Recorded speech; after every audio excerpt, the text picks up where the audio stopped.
Hello everyone, आज हम पढ़ेंगे properties of determinant. Theorem first है, if each element in any row और in any column is zero then the value of the determinant is zero. किसी भी determinant में यदि एक रो और एक कॉलम अगर जीरो है तो उस डिटर्मिनेंट की वैल्यू जीरो हो जाती है। Theorem two, the value of the determinant is not altered by interchanging its row and column. Row को हम कॉलम में चेंज कर दें या कॉलम को रो में चेंज कर दें तब इस डिटर्मिनेंट की वैल्यू पर कोई इफेक्ट नहीं आता है, इसकी न्यूमेरिकल वैल्यू सेम आती है। जैसे देखिए a1 b1 c1 a2 b2 c2 and a3 b3 c3। First row, second row and third row है, इसे हम कॉलम में कन्वर्ट कर दें। a1 b1 c1 first row को हमने फर्स्ट कॉलम में कन्वर्ट कर दिया, सेकंड रो को सेकंड कॉलम में और थर्ड रो को थर्ड कॉलम में। जब हम ऐसे चेंज करते हैं तो इसकी जो न्यूमेरिकल वैल्यू आएगी उस वैल्यू पर कोई इफेक्ट नहीं आता है। थ्योरम थर्ड है, इफ टू एडजेसेंट रोज और columns of a determinant are interchanged the determinant changes in sign but its numerical value is unaltered. देखिए डिटर्मिनेंट है del equal a1 b1 c1 a2 b2 c2 and a3 b3 c3। यहाँ पर हमने इस first column को second column के साथ interchange कर दिया है। ये देखिए सेकंड वाले कॉलम को हमने फर्स्ट कॉलम की प्लेस पे लिख लिया और फर्स्ट वाले को सेकंड वाले के प्लेस पे। ऐसे लिखने पर क्या होगा कि जो डिटर्मिनेंट की न्यूमेरिकल वैल्यू है इसे हम सॉल्व करेंगे और सॉल्व करने पर जो न्यूमेरिकल वैल्यू है वो सेम आएगी। इस वाले डिटर्मिनेंट की भी और इस वाले डिटर्मिनेंट की भी न्यूमेरिकल वैल्यू सेम आएगी, बस साइन जो है वो चेंज हो जाएगा। फोर्थ है, if two rows or columns of a determinant are equal then the value of the determinant is zero. किसी भी डिटर्मिनेंट के कोई से भी दो कॉलम या दो रो इक्वल है तब उस डिटर्मिनेंट की वैल्यू जीरो हो जाती है। अब हम देखें नेक्स्ट फिफ्थ थ्योरम क्या है।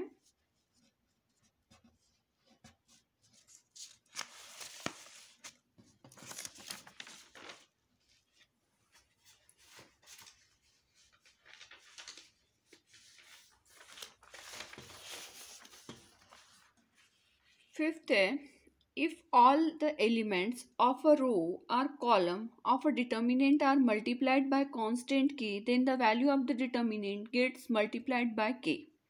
किसी भी डिटर्मिनेंट को हम एक कांस्टेंट से मल्टीप्लाई करें तो मल्टीप्लाई करने पर उसके सारे एलिमेंट्स उस कांस्टेंट वैल्यू के साथ मल्टीप्लाइड हो जाएंगे।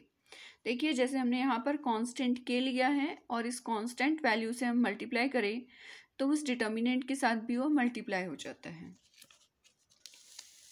नेक्स्ट है, if each element on one side of a principal diagonal is zero then the value of the determinant is the product of diagonal element।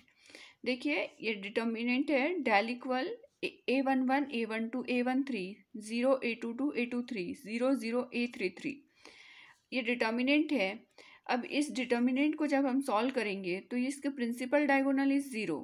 Principal diagonal zero है उस condition में देखिए ये मैट्रिक्स होता है हमारा अपर ट्रायंगुलर मैट्रिक्स और ये मैट्रिक्स होता है लोअर ट्रायंगुलर। डिटर्मिनेंट में भी हम कन्वर्ट करें तो हम इसे अपर ट्रायंगुलर और ये लोअर ट्रायंगुलर। इसका जो प्रोडक्ट होता है वो प्रोडक्ट क्या होगा, प्रिंसिपल डायगोनल के एलिमेंट्स को मल्टीप्लाई कर दे a11 a12 एंड a33 तो डेल इक्वल हो गया a11 a22 एंड a23। यहाँ पर भी देखिए a11 a22 एंड a23, इसका जो सॉल्व करेंगे सॉल्व करने पर जो वैल्यू आएगी वो प्रिंसिपल डायगोनल एलिमेंट्स का प्रोडक्ट होगा। सेवेंथ थ्योरम है, if each constituent in any row or column consist of two terms then the determinant can be expressed as the sum of the two determinant of the same order। देखिए ये determinant है a1 plus alpha 1 b1 c1 a2 plus alpha 2 b2 c2 a3 plus alpha 3 b3 c3। इसे हम two parts में divide करके लिखे तो यहाँ पर हम फर्स्ट वाले एलिमेंट्स लिख ले a1 a2 a3 और सेकंड कॉलम और थर्ड कॉलम सेम रहेगा, प्लस साइन था यहाँ पर तो प्लस साइन आएगा। अब देखिए ये वाला हम लिख चुके हैं तो ये वैल्यू आएगी अल्फ़ा 1 अल्फ़ा 2 अल्फ़ा 3 और जो कॉलम है बाद वाले दोनों वो सेम रिपीट कर देंगे। नेक्स्ट देखिए क्या थ्योरम है, if the elements of determinant del are a polynomial in x and del equals 0, when we substitute a for x, then x minus a is a factor of del.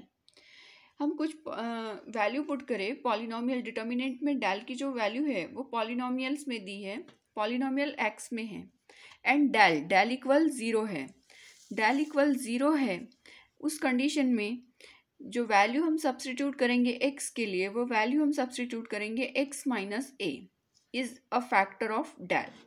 ठीक है. Theorem 10 है, the sum of the product of cofactors of a particular row or column and any other row or column of a determinant is 0.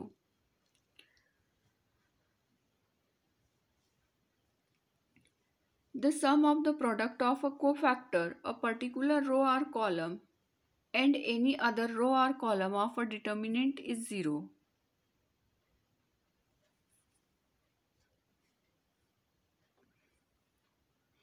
किसी भी determinant के रो या column किसी के भी थ्रू हम एक्सपांड कर सकते हैं, किसी के भी रिस्पेक्ट में. तो इसका जो एक्सपांडेशन होता है वो 0 के इक्वल लेते हैं. ठीक है. जैसे देखिए यहाँ पर ये a1, इसके साथ ये डिटर्मिनेंट आएगा, a2 यहाँ जो एलिमेंट होता है उसके साथ नेगेटिव साइन आता है, तो नेगेटिव साइन लिया, डिटर्मिनेंट ले लिया हमने, प्लस a3. अब डिटर्मिनेंट होगा b1 b2 c1 c2. इसको हम सॉल्व करेंगे और सॉल्व करने पर जो डेल की वैल्यू लिखते हैं, डेल के प्लेस पे 0 हो जाता है. Thank you.